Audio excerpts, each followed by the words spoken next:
چونٹی کے نام پر اللہ نے سورت رکھ دی. پیچھے میں آپ کو بہت ساری سورتوں کے نام یاد کرا آیا ہوں. ایک سورہ نحل بھی ہم نے پڑھی تھی.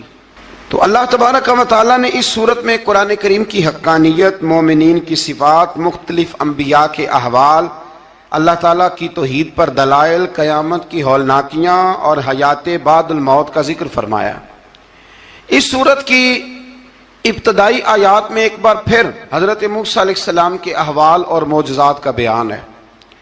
آیت نمبر 16 سے سلیمان علیہ السلام کا ذکر ہے. وہ داؤد علیہ السلام کے وارث تھے، بیٹے تھے، اور انہیں پرندوں کی بولیاں سکھائی گئیں.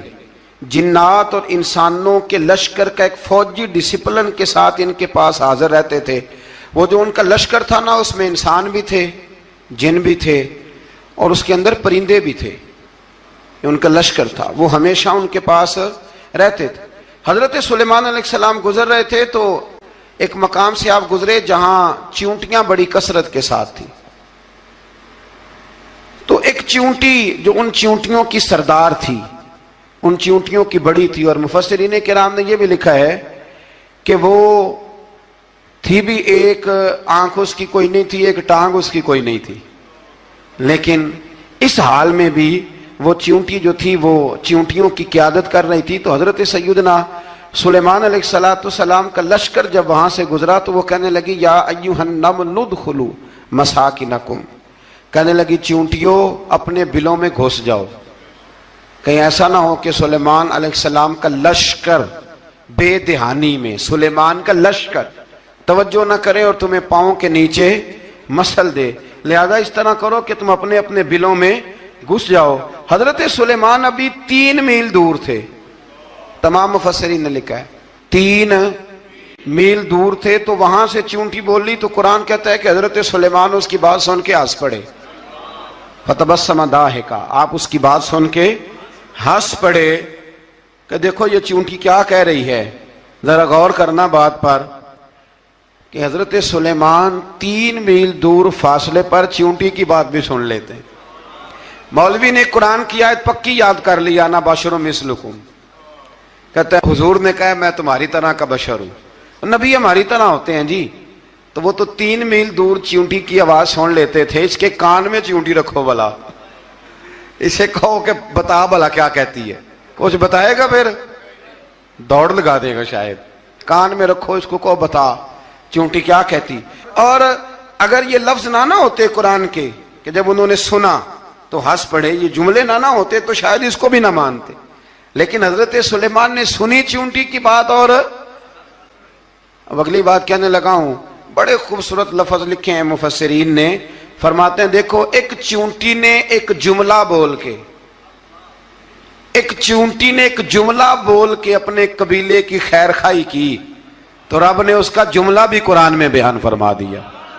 تو جو ساری زندگی لوگوں کو جملے بول بول کے کہے رب رسول کی طرف آ جاؤ، تو اللہ قیامت میں اس کی بات کو قائم نہیں فرمائے گا. جو بھی کسی کی خیر خواہی کرے وہ ایک جملہ بول کے کرے، اور ہو بھی چیونٹی.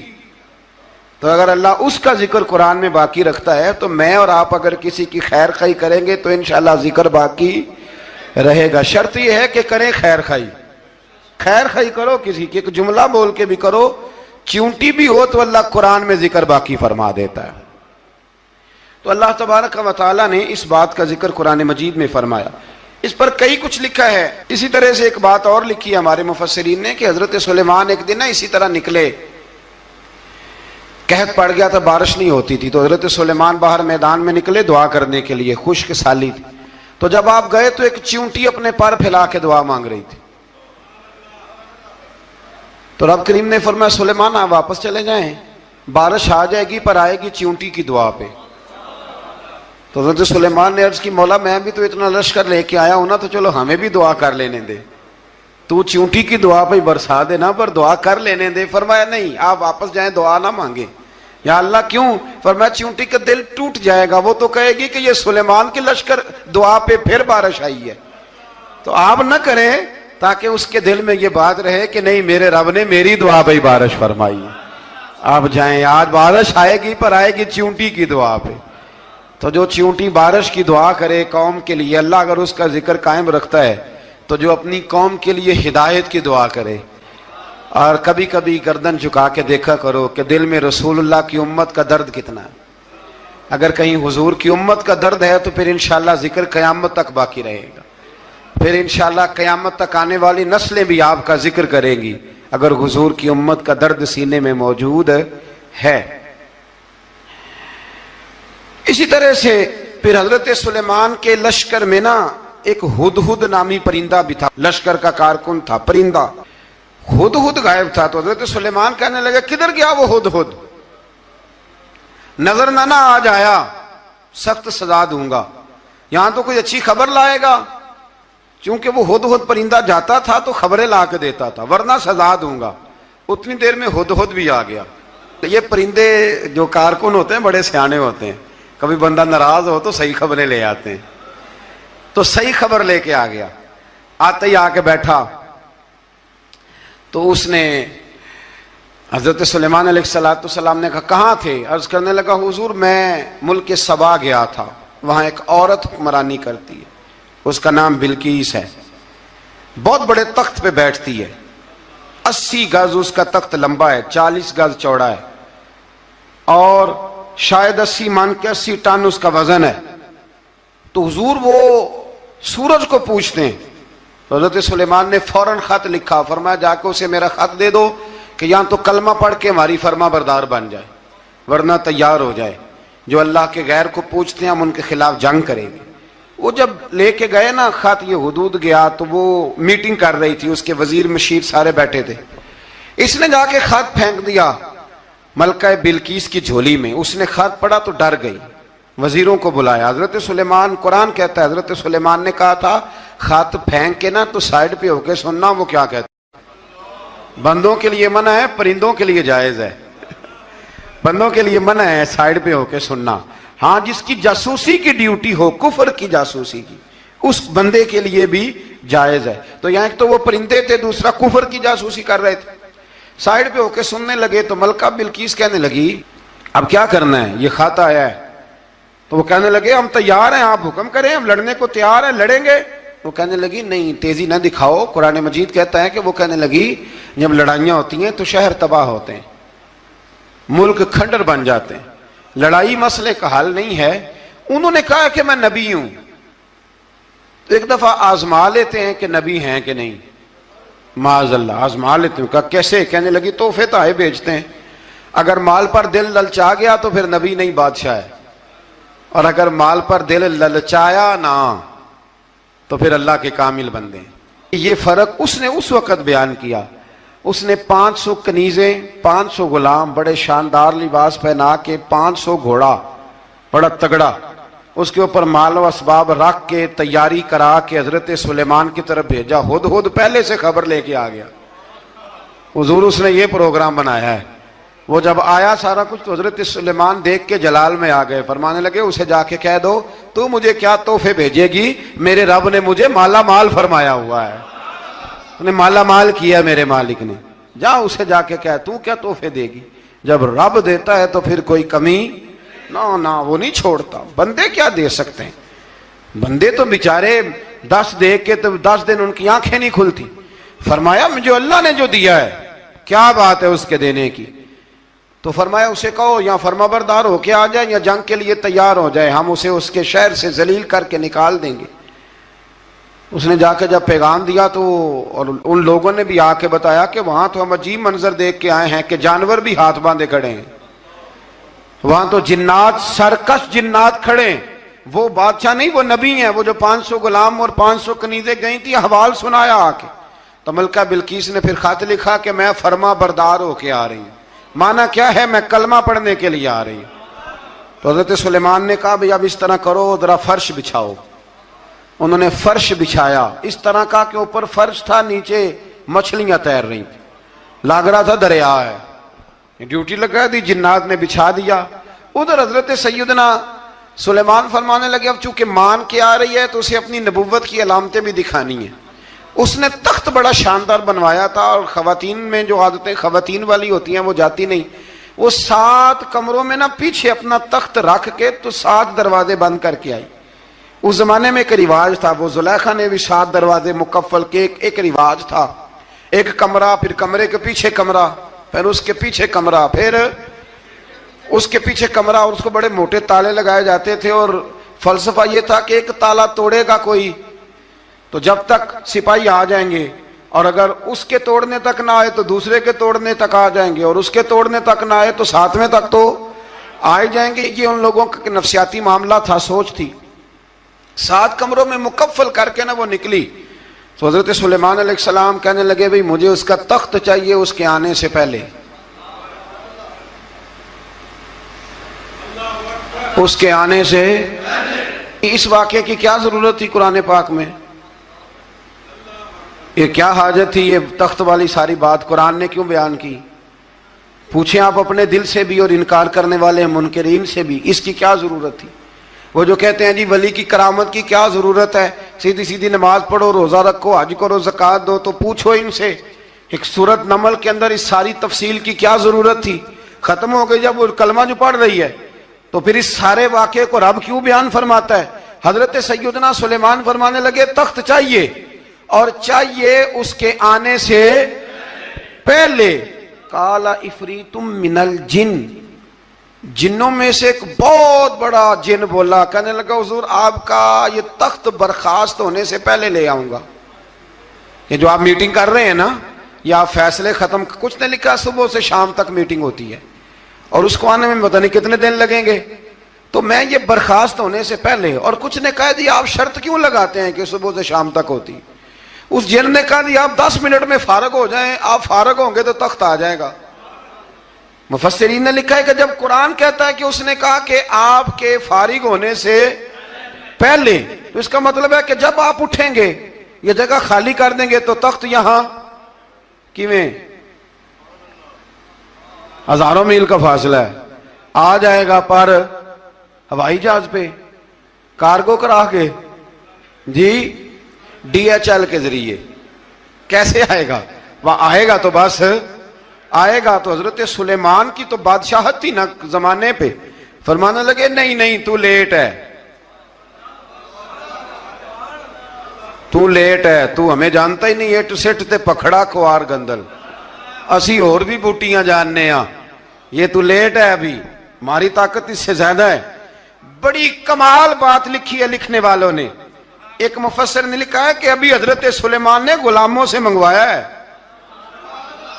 اپنی بات کوئی نہیں کی، یہ حال ہے ان کے غلاموں کا، تو سردار کا عالم کیا ہوگا؟ حضرت سلیمان کہنے لگے بھی جلدی جائیے۔ قال الذی عنده علم من الکتاب انا آتیک بہ قبل ان یرتد الیک طرفک، تو اٹھا ان میں سے وہ جس کے پاس کتاب میں سے علم تھا، ساری کتاب کا بھی نہیں، علم من الکتاب، کتاب، وہ اٹھے جن کے پاس کتاب میں سے علم تھا، تو وہ اٹھ کے کہنے لگے حضور میں لے آؤں گا، کب؟ آپ کے آنکھ جھپکنے سے،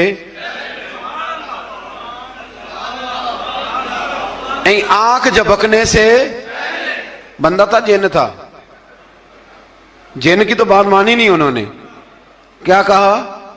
آنکھ جھپکنے سے، میں آنکھ جھپکنے سے پہلے لے آؤں گا۔ تو حضرت سلیمان کہنے لگے تو ٹھیک ہے چل لا، پھر لا، پھر آنکھ جھپکنے سے بڑے ہی نہیں، پھر غصہ نہیں آتا ان پہ، پھر غصہ نہیں آتا۔ میرے شیخ کامل، مرشد اکمل، شیخ بحر و بار، حضور غوث پاک جیلانی، حضرت غوث اعظم یوں کر کے شاگردوں کو، مریدوں کو سبق پڑھا رہے تھے، پڑھاتے پڑھاتے ہاتھ آگے کیا، اور جب ہاتھ واپس آیا تو بھیگ گیا تھا سارا۔ تو شاگرد کہنے لگے حضور یہ کیا ہے؟ فرمایا تمہیں نہیں سمجھ آئے گی، چھوڑو تمہارے والی بات نہیں، خاصاں دی گل آما آگے نہیں مناسب کرنی، رہنے دو تم۔ کچھ وقت گزرا تو کچھ لوگ آ گئے، ابھی کلاس ختم نہیں ہوئی تھی، کپڑے بھیگے ہوئے ہو، وہ شاگرد پہلے ہی منتظر تھے، کہا تمہیں کیا ہوا؟ کہنے لگے دریا میں جا رہے تھے، اچانک ہچکولیں آنے لگے، تو ہم نے کوئی کسی بے عمل کا بازو تو نہیں نہ تھاما، ہم غوث اعظم کے ماننے والے ہیں، تو دریا میں کہا یا شیخ عبد القادر جیلانی شیئا للہ، اللہ کے راستے میں مدد کرو، تو کہنے لگے بس ایک ہاتھ ہی آیا ہے، اور یوں کشتی کھینچ کے باہر نکالی ہے. تو اب وہ شاگرد سارے چپ کر گئے, کہنے لگے جواب کیوں نہیں دیتے؟ انہوں نے کہا تم نے ہاتھ دیکھا ہے پہنچتا ہوا, اور ہم نے ہاتھ دیکھا یہاں سے جاتا ہوا. تم نے پہنچتا ہوا دیکھا ہے تو ہم نے. حضرت بہاؤالحق نقشبند بخاری, ان کی ایک مریدنی تھی, اوپر چبارے پہ کسی نے اس کی عزت پہ ہاتھ ڈالا, چبارے پہ اوپر والی منزل پہ. اس مریدنی نے اپنی عزت بچانے کے لیے چھلانگ لگا دی. جب وہ نیچے گر رہی تھی تو حضرت بہاؤالحق نقشبند بخاری پہنچ گئے. نیچے کوئی ایسا بندوبست کر دیا, کوئی چارپائی بچھا دی, کوئی ایسا جس پہ وہ آ کے آرام سے گری اور بچ گئی. حضرت صاحب کی طرف دیکھ کے کہنے لگی حضور آپ کب آئے؟ فرمانے لگے پتر جب تو چبارے سے چلی تھی تب میں بخارے سے چلا تھا. جب تو چبارے سے چلی تھی نا تب میں بخارے سے چلا تھا, اور تیرے نیچے آنے تک میں بھی پہنچ گیا ہوں. میں بھی مالی دا کم راکھی کرنا, پھل کچے ہون یا پکے, اے پیر مریداں دے سر تے ہی رہندا ہے. اے جھوٹے ہون یا سچے, یہ پکی غلامی کریں یا کچی کریں, پیر کی بھی مجبوری ہوتی ہے. کیا کریں, پیر مریداں دے سر تے ہی رہندا ہے. اے جھوٹے ہون یا سچے, کیا کیا جا سکتا ہے؟ لیکن نا نافرمان بیٹے کا بھی تو جائیداد میں حصہ ہوتا ہے نا. نافرمان بھی ہو تو جائیداد میں حصہ, تو چلو باپ ناراض رہے گا تو اللہ ناراض رہے گا, بات الگ ہے, پر جائیداد کا حقدار تو ہے نا, چاہے نافرمان ہی ہے. پیر مریداں دے سر تے ہی رہندا ہے. اے جھوٹے ہون یا. پھر وہ تخت آ گیا تو حضرت سلیمان سے پوچھا یہ کیا ہے؟ قال ھذا من فضل ربی. فرمانے لگے کچھ بھی نہیں. حضرت سلیمان کہنے لگے یہ میرے رب کا فضل ہے. شاید سب مفسرین نے بڑی بڑی باتیں کی ہوں, پر یہاں ایک قاضی ثناء اللہ پانی پتی رحمت اللہ علیہ کا فقرہ میں پڑھ رہا تھا, بڑا مزہ آ رہا تھا. قاضی صاحب فرمانے لگے اس آیت پہ, قاضی صاحب کہتے ہیں جن پر نرا فضل تھا, ھذا من فضل ربی, نرا فضل. فرمایا ان کی تو اتنی طاقت ہے کہ وہ ہزاروں میل دور سے 80 گز لمبا 80 گز چوڑا تخت آنکھ جھپکنے سے پہلے لے آتے ہیں, اور جن کے بارے میں اللہ فرماتے ہیں بشر المؤمنین بِأَنَّ لَهُم مِّنَ اللَّهِ فَضْلًا كَبِيرًا. فرمایا محبوب اپنے غلاموں کو خوشخبری دے دیں, باقیوں پہ نرا فضل تھا, ان پر تو فضل کبیر ہے, ان پر تو بڑا ہی فضل ہے اللہ کا. تو فرمایا جن پر فضل کبیر ہو, ایک نہیں, اس پر میں بڑے دلائل دے سکتا ہوں. کرامات اولیاء پر میں بڑے ہی دلائل دے سکتا ہوں, بڑے. غوث اعظم رضی اللہ تعالیٰ عنہ کے بعد بادشاہ آیا تو کہنے لگا پیر تب مانوں گا جب سیب کھلائیں گے. سیب کا موسم ہی نہیں تھا. تو حضرت صاحب آتے ہی اسے کہنے لگے اب تو میری ولایت کو سیبوں پہ تو نہ تول, اب سیب کھلائے تو ولی یا نہ کھلائے تو ولی کوئی نہیں, یہ تو اب میری ولایت کو سیبوں پہ تو نہ تول. تو حضرت صاحب نے یوں ہاتھ اٹھایا تو اللہ نے 2 سیب عطا فرمائے. تو وہاں جملہ ہے حضور غوث اعظم کا, فرمانے لگے اگر اللہ حضرت مریم سلام اللہ جو بنی اسرائیل کی ولیہ ہیں, ولی ہے نا, وہ نبی تو نہیں نا, عورت نبی نہیں ہو سکتی. فرمایا اگر اللہ انہیں بغیر موسم کے پھل دے سکتا ہے, میں تو محمد عربی کا نوکر ہوں. فرمایا اب نہ 2 سیب آئے تھے, تو وہ کہنے لگا میرے تو دل میں 1 سیب تھا نا, تو حضور غوث اعظم نے نا 1 سیب مجھے دیا, 1 میں نے کھایا تو 1 غوث پاک کھانے لگے. کہتے ہیں میں نے وہ منہ میں رکھا, ذرا ترش تھا, تو میرے چہرے کا وہ رنگ دیکھ کے نا, اثر دیکھ کے کہ تلخی محسوس, تو غوث اعظم کہنے لگے میرے والا کھا. تو 1 انہوں نے کاٹ کے ٹکڑا دیا, کہتے کھایا تو بڑا میٹھا تھا. تو میں نے کہا حضور آئے تو دونوں ہی غیب سے ہیں, تو آپ کے والا میٹھا ہے میرے والا کڑوا ہے. تو آپ فرمانے لگے آئے تو دونوں غیب سے تھے, پر ایک کو ذرا ظالم کے ہاتھ لگ گئے ہیں نا, اس کو تنبیہ بھی کر دی کہ ظلم سے باز آ جا, تنبیہ بھی کر دی. فرمایا ہاتھ ظالم کے لگے اس لیے ترش ہو گیا, سیانا بن. 1 نہیں 20 درجنوں. لیکن پتہ نہیں کیوں لوگ اڑ گئے, پتہ نہیں کیوں کڑ کے آ گئے کرامت اولیاء کے معاملے میں. بالکل, اور پھر کسی حدیث میں یہ نہیں آیا کہ اس زمانے میں ولی ہوں گے تو اس زمانے میں ولی نہیں ہوں گے. حضور نے فرمایا میری امت کبھی گمراہی پر جمع نہیں ہوگی. اقبال کہتے ہیں اولیاء کیا ہوتے ہیں, اولیاء کیا ہیں, جواسیس القلوب. اقبال کہتا ہے ولی کا بہت بڑا ولی تم نے دیکھنا ہو تو اسے دیکھو جو تیرے دل کا جاسوس ہے. چلو یہ مشکل بات ہے, میں نہیں چھیڑتا, لیکن جو تیرے وہ جاسوسی کرتا ہے, پر کرتا ہے تیرے دل کی.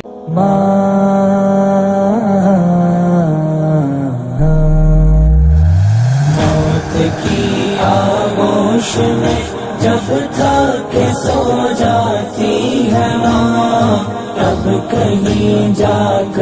کے تھوڑا سا سکون پاتی ہے ماں.